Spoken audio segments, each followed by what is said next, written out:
नमः श्री जतिराजाय विवेकानंद सूरय सच्चिद सुख स्वरूपाय स्वामिने तापहारिणे। স্বামী শিষ্য সংবাদ পর্ব 18। স্থান বেলুর, ভাড়াটিয়া মঠ বাটি, কাল 1898। শিষ্য আজ প্রাতে মঠে আসিয়াছে। স্বামীজির পাদপদ্ম বন্দনা করিয়া দাঁড়াইবা মাত্র স্বামীজি বললেন, কি হবে আর চাকরি করে, না হয় একটা ব্যবসা কর। শিষ্য তখন এক স্থানে একটি প্রাইভেট মাস্টারি করে মাত্র। সংসারের ভার তখনও তাহার ঘাড়ে পড়ে নাই। আনন্দে দিন কাটায়। শিক্ষকতা কার্য সম্বন্ধে জিজ্ঞাসা করায় স্বামীজি বলিলেন, অনেক দিন মাস্টারি করলে বুদ্ধি খারাপ হয়ে যায়, জ্ঞানের বিকাশ হয় না। দিনরাত ছেলের দলে থেকে ক্রমে জড়বৎ হয়ে যায়, আর মাস্টারি করিস না। শিষ্য, তবে কি করিব? স্বামীজি, কেন, যদি তোর সংসারই করতে হয়, যদি অর্থ উপায়ের স্পৃহাই থাকে, তবে যা, আমেরিকায় চলে যা। আমি ব্যবসায়ের বুদ্ধি দেব, দেখবি 5 বছরে কত টাকা এনে ফেলতে পারবি। শিষ্য, কি ব্যবসা করিব, টাকাই বা কোথা হইতে পাইব? স্বামীজি, পাগলের মতো কি বকছিস?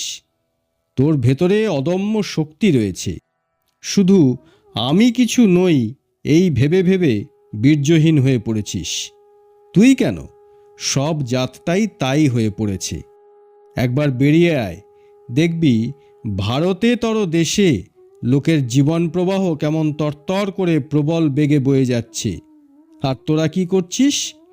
এত বিদ্যা শিখে পরের দোরে ভিখারির মতো চাকরি দাও চাকরি দাও বলে চেঁচাচ্ছিস। জুতো খেয়ে খেয়ে দাসত্ব করে করে তোরা কি আর মানুষ আছিস? তোদের মূল্য এক কানা করিও নয়। এমন সুজলা সুফলা দেশ, যেখানে প্রকৃতি অন্য সকল দেশের চেয়ে কোটিগুণে ধনধান্য প্রসব করছেন, সেখানে দেহধারণ করে তোদের পেটে অন্ন নেই, পিঠে কাপড় নেই। যে দেশের ধনধান্য পৃথিবীর অন্য সব দেশে সিভিলাইজেশন বিস্তার করেছে, সেই অন্নপূর্ণার দেশে তোদের এমন দুর্দশা। ঘৃণিত কুক্কুর অপেক্ষাও যে তোদের দুর্দশা হয়েছে।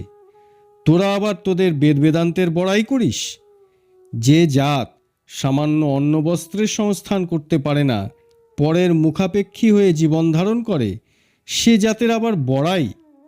ধর্মকর্ম এখন গঙ্গায় ভাসিয়ে আগে জীবন সংগ্রামে অগ্রসর হ। ভারতে কত জিনিস জন্মায়, বিদেশি লোক সেই র মেটেরিয়াল দিয়ে তার সাহায্যে সোনা ফলাচ্ছে, আর তোরা ভারবাহী গর্ধবের মতো তাদের মাল টেনে মরছিস। ভারতে যেসব পণ্য উৎপন্ন হয়, দেশ বিদেশের লোক তাই নিয়ে তার ওপর বুদ্ধি খরচ করে নানা জিনিস তৈরি করে বড় হয়ে গেল, আর তোরা তোদের বুদ্ধিটাকে সিন্ধুকে পুরে রেখে ঘরের ধন পরকে বিলিয়ে হা অন্ন করে বেড়াচ্ছিস। শিষ্য, কি উপায়ে অন্ন সংস্থান হইতে পারে মহাশয়? স্বামীজি, উপায় তোদের হাতেই রয়েছে। চোখে কাপড় বেঁধে বলছিস আমি অন্ধ, কিছুই দেখতে পাই না। চোখের বাঁধন ছিঁড়ে ফেল, দেখবি মধ্যাহ্ন সূর্যের কিরণে জগৎ আলো হয়ে রয়েছে। টাকা না জোটে তো জাহাজের খালাসি হয়ে বিদেশে চলে যা। দিশি কাপড়, গামছা, কুলো, ঝাঁটা মাথায় করে আমেরিকা ইউরোপে পথে পথে ফেরি করগে, দেখবি ভারতজাত জিনিসের এখনও কত কদর। আমেরিকায় তো দেখলুম হুগলি জেলার কতকগুলি মুসলমান ওই রূপে ফেরি করে করে ধনবান হয়ে পড়েছে। তাদের চেয়েও কি তোদের বিদ্যাবুদ্ধি কম? এই দেখ না, এদেশে যে বেনারসি শাড়ি হয়, এমন উৎকৃষ্ট কাপড় পৃথিবীর আর কোথাও জন্মায় না। এই কাপড় নিয়ে আমেরিকায় চলে যা, সে দেশে ওই কাপড়ে গাউন তৈরি করে বিক্রি করতে লেগে যা, দেখবি কত টাকা আসে। শিষ্য, মহাশয়, তারা বেনারসি শাড়ির গাউন পরিবে কেন? শুনেছি চিত্র বিচিত্র কাপড় ওদেশের মেয়েরা পছন্দ করে না। স্বামীজি, নেবে কিনা তা আমি বুঝবো এখন।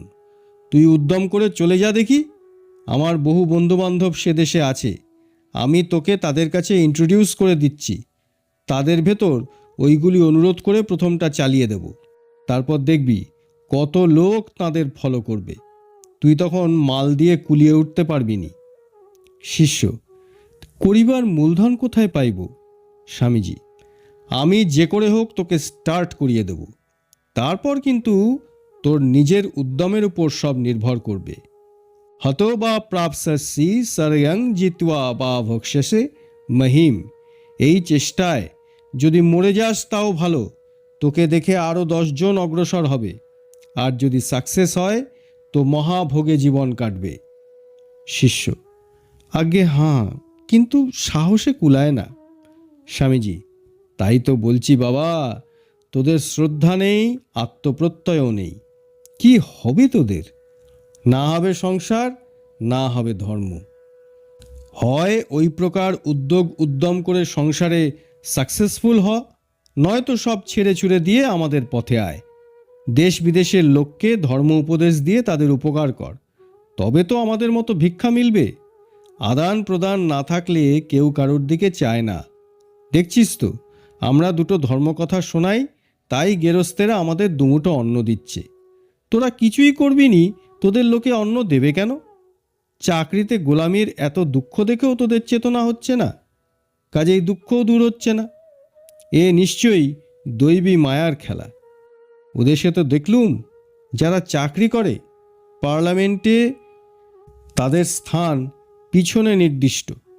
যারা নিজের উদ্যমে বিদ্যায় বুদ্ধিতে স্বনামধন্য হয়েছে তাদের বসবার জন্যই ফ্রন্ট সিট। ওসব দেশে জাতফাতের উৎপাত নেই। উদ্যম ও পরিশ্রমে ভাগ্যলক্ষ্মী যাদের প্রতি প্রসন্না, তারাই দেশের নেতা ও নিয়ন্তা বলে গণ্য হন। আর তোদের দেশে জাতের বড়াই করে করে তোদের অন্ন পর্যন্ত জুটছে না। একটা ছুঁচ গড়বার ক্ষমতা নেই, তোরা আবার ইংরেজদের ক্রিটিসাইজ করতে যাস। আহাম্মক! ওদের পায়ে ধরে জীবন সংগ্রামোপযোগী বিদ্যা, শিল্পবিজ্ঞান, কর্মতৎপরতা শিখগে। যখন উপযুক্ত হবি তখন তোদের আবার আদর হবে, ওরাও তখন তোদের কথা রাখবে। কোথাও কিছু নেই, কেবল কংগ্রেস করে চেঁচামেচি করলে কি হবে? শিষ্য: মহাশয়, দেশের সমস্ত শিক্ষিত লোকে কিন্তু উহাতে যোগদান করিতেছে। স্বামীজি: কয়েকটা পাশ দিলে বা ভালো বক্তৃতা করতে পারলেই তোদের কাছে শিক্ষিত হলো? যে বিদ্যার উন্মেষে ইতর সাধারণকে জীবন সংগ্রামে সমর্থ করতে পারা যায় না, যাতে মানুষের চরিত্রবল, পরার্থ তৎপরতা, সিংহ সাহসিকতা এনে দেয় না, সে কি আবার শিক্ষা? যে শিক্ষায় জীবনে নিজের পায়ের ওপর দাঁড়াতে পারা যায়, সেই হচ্ছে শিক্ষা। আজকালকার এইসব স্কুল কলেজে পড়ে তোরা কেমন এক প্রকারের একটা ডিসপেপটিক জাত তৈরি হচ্ছিস। কেবল মেশিনের মতো খাটছিস আর জায়স্য মৃয়স্য এই বাক্যের সাক্ষী স্বরূপ হয়ে দাঁড়িয়েছিস।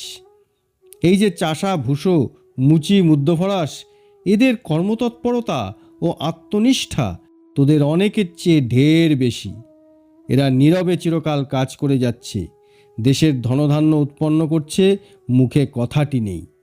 এরা শীঘ্রই তোদের উপরে উঠে যাবে। ক্যাপিটাল তাদের হাতে গিয়ে পড়ছে, তোদের মতো তাদের অভাবের জন্য তাড়না নেই। বর্তমানে শিক্ষায় তোদের বাহ্যিক হালচাল বদলে দিচ্ছে, অথচ নূতন নূতন উদ্ভাবনী শক্তির অভাবে তোদের অর্থাগমের উপায় হচ্ছে না। তোরা এইসব সহিষ্ণু নীচ জাতদের ওপর এতদিন অত্যাচার করেছিস, এখন এরা তার প্রতিশোধ নেবে। আর তোরা হা চাকরি জো চাকরি করে করে লোপ পেয়ে যাবি। শিষ্য: মহাশয়, অপর দেশের তুলনায় আমাদিগের উদ্ভাবনী শক্তি অল্প হইলেও ভারতের ইতর জাতি সকল তো আমাদের বুদ্ধিতেই চালিত হইতেছে। অতএব ব্রাহ্মণ কায়স্থাদি ভদ্র জাতিদিগকে জীবন সংগ্রামে পরাজিত করিবার শক্তি ও শিক্ষা ইতর জাতিরা কোথায় পাইবে?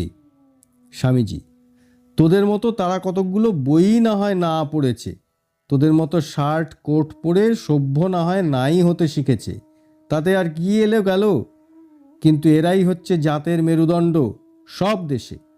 এই ইতর শ্রেণীর লোক কাজ বন্ধ করলে তোরা অন্ন বস্ত্র কোথায় পাবি? একদিন ম্যাথররা কলকাতায় কাজ বন্ধ করলে হা হতাশ লেগে যায়। 3 দিন ওরা কাজ বন্ধ করলে মহামারীতে শহর উজাড় হয়ে যায়। শ্রমজীবীরা কাজ বন্ধ করলে তোদের অন্ন বস্ত্র জোটে না। এদের তোরা ছোট লোক ভাবছিস আর নিজেদের শিক্ষিত বলে বড়াই করছিস। জীবন সংগ্রামে সর্বদা ব্যস্ত থাকাতে নিম্ন শ্রেণীর লোকেদের এতদিন জ্ঞানোন্মেষ হয়নি। এরা মানব বুদ্ধি নিয়ন্ত্রিত কলের মতো একইভাবে এতদিন কাজ করে এসেছে, আর বুদ্ধিমান চতুর লোকেরা এদের পরিশ্রম ও উপার্জনের সারাংশ গ্রহণ করেছে। সকল দেশেই ওই রকম হয়েছে, কিন্তু এখন আর সে কাল নেই। ইতর জাতিরা ক্রমে ওই কথা বুঝতে পারছে এবং তার বিরুদ্ধে সকলে মিলে দাঁড়িয়ে আপনাদের ন্যায্য গণ্ডা আদায় করতে দৃঢ় প্রতিজ্ঞ হয়েছে। ইউরোপ আমেরিকায় ইতর জাতিরা জেগে উঠে ওই লড়াই আগেই আরম্ভ করে দিয়েছে। ভারতেও তার লক্ষণ দেখা দিয়েছে। ছোট লোকদের ভেতর আজকাল এত যে ধর্মঘট হচ্ছে, ওতেই ওই কথা বোঝা যাচ্ছে। এখন হাজার চেষ্টা করলেও ভদ্র জাতেরা ছোট জাতদের আর দাবাতে পারবে না। এখন ইতর জাতদের ন্যায্য অধিকার পেতে সাহায্য করলেই ভদ্র জাতদের কল্যাণ। তাই তো বলি, তোরা এই মাসের ভিতর বিদ্যার উন্মেষ যাতে হয় তাতে লেগে যা। এদের বুঝিয়ে বলগে, তোমরা আমাদের ভাই, শরীরের একাঙ্গ। আমরা তোমাদের ভালোবাসি, ঘৃণা করি না। তোদের এই সিম্প্যাথি পেলে এরা শতগুণ উৎসাহে কার্যতৎপর হবে। আধুনিক বিজ্ঞান সহায়ে এদের জ্ঞানোন্মেষ করে দে। ইতিহাস, ভূগোল, বিজ্ঞান, সাহিত্য, সঙ্গে সঙ্গে ধর্মের গূঢ় তত্ত্বগুলি এদের শেখা। ওই শিক্ষার বিনিময়ে শিক্ষকগণেরও দারিদ্র্য ঘুচে যাবে। আদানে প্রদানে উভয়ই উভয়ের বন্ধুস্থানীয় হয়ে দাঁড়াবে। শিষ্য: কিন্তু মহাশয়, ইহাদের ভিতর শিক্ষার বিস্তার হইলে ইহারাও তো আবার কালে আমাদের মতো উর্বর মস্তিষ্ক অথচ উদ্যমহীন ও অলস হইয়া উহাদিগের অপেক্ষা নিম্ন শ্রেণীর লোকদিগের পরিশ্রমের সারাংশ গ্রহণ করিতে থাকিবে। স্বামীজি: তা কেন হবে? জ্ঞানোন্মেষ হয়েও যদি কুমোর কুমোরই থাকবে, জেলে জেলেই থাকবে, চাষা চাষই করবে, জাত ব্যবসা ছাড়বে কেন? সহজং কর্ম কৌন্তেয় সদসমপি না ত্বজেত। এইভাবে শিক্ষা পেলে এরা নিজ নিজ বৃত্তি ছাড়বে কেন? জ্ঞান বলে নিজের সহজাত কর্ম যাতে আরও ভালো করে করতে পারে সেই চেষ্টা করবে। 2-10 জন প্রতিভাশালী লোক কালে তাদের ভেতর থেকে উঠবেই উঠবে। তাদের তোরা তোদের শ্রেণীর ভেতর করে নিবি। তেজস্বী বিশ্বামিত্রকে ব্রাহ্মণেরা যে ব্রাহ্মণ বলে স্বীকার করে নিয়েছিল, তাতে ক্ষত্রিয় জাতটা ব্রাহ্মণদের কাছে তখন কতদূর কৃতজ্ঞ হয়েছিল বল দেখি। ওইরূপ সিম্প্যাথি ও সাহায্য পেলে মানুষ তো দূরের কথা, পশু পক্ষীও আপনার হয়ে যায়। শিষ্য: মহাশয়, আপনি যাহা বলিতেছেন তাহা সত্য হইলেও ভদ্রেতর শ্রেণীর ভিতর এখনও যেন বহু ব্যবধান রহিয়াছে বলিয়া বোধ হয়। ভারতবর্ষের ইতর জাতিদিগের প্রতি ভদ্রলোকদিগের সহানুভূতি আনয়ন করা বড় কঠিন ব্যাপার বলিয়া বোধ হয়। স্বামীজি: তা না হলে কিন্তু তোদের কোনো কল্যাণ নেই। তোরা চিরকাল যা করে আসছিস, ঘোরাঘুরি লাঠালাঠি করে সব ধ্বংস হয়ে যাবি। এই মাস যখন জেগে উঠবে আর তাদের ওপর তোদের অত্যাচার বুঝতে পারবে, তখন তাদের ফুৎকারে তোরা কোথায় উড়ে যাবি। তারাই তোদের ভেতর সিভিলাইজেশন এনে দিয়েছে, তারাই আবার তখন সব ভেঙে দেবে। ভেবে দেখ, গল জাতের হাতে অমন যে প্রাচীন রোমক সভ্যতা কোথায় ধ্বংস হয়ে গেল। এই জন্য বলি, এইসব নীচ জাতদের ভেতর বিদ্যাদান, জ্ঞান দান করে এদের ঘুম ভাঙাতে যত্নশীল হ। এরা যখন জাগবে, আর একদিন জাগবে নিশ্চয়ই, তখন তারাও তোদের কৃত উপকার মিশ্রিত হবে না, তোদের নিকট কৃতজ্ঞ হয়ে থাকবে। এইরূপ কথোপকথনের পর স্বামীজি শিষ্যকে বলিলেন, ওসব কথা এখন থাক, তুই এখন কি স্থির করলি তা বল। যা হয় একটা কর, হয় কোনো ব্যবসায়ের চেষ্টা দেখ, নয়তো আমাদের মতো আত্মানমোক্ষার্থং জগদ্ধিতায় চ যথার্থ সন্ন্যাসের পথে চলে আয়। এই শেষ পন্থাই অবশ্য শ্রেষ্ঠ পন্থা। কি হবে ছাই সংসারী হয়ে? বুঝে তো দেখছিস সবই ক্ষণিক। নলিনী দলগত জলমতি তরলং তদ্বজ্জীবনা মতিশয়শ্চ পলম। অতএব যদি এই আত্মপ্রত্যয় লাভ করতে উৎসাহ হয়ে থাকে, তবে আর কাল বিলম্ব করিস নে, এখনই অগ্রসর হ। যদারেব বিরাজেত তদারেব প্রব্রজেত। পরার্থে নিজ জীবন বলি দিয়ে লোকের দৌড়ে দৌড়ে গিয়ে অভয়বাণী শোনা। উত্তিষ্ঠিত জাগ্রত প্রাপ্য বরান নিবোধত।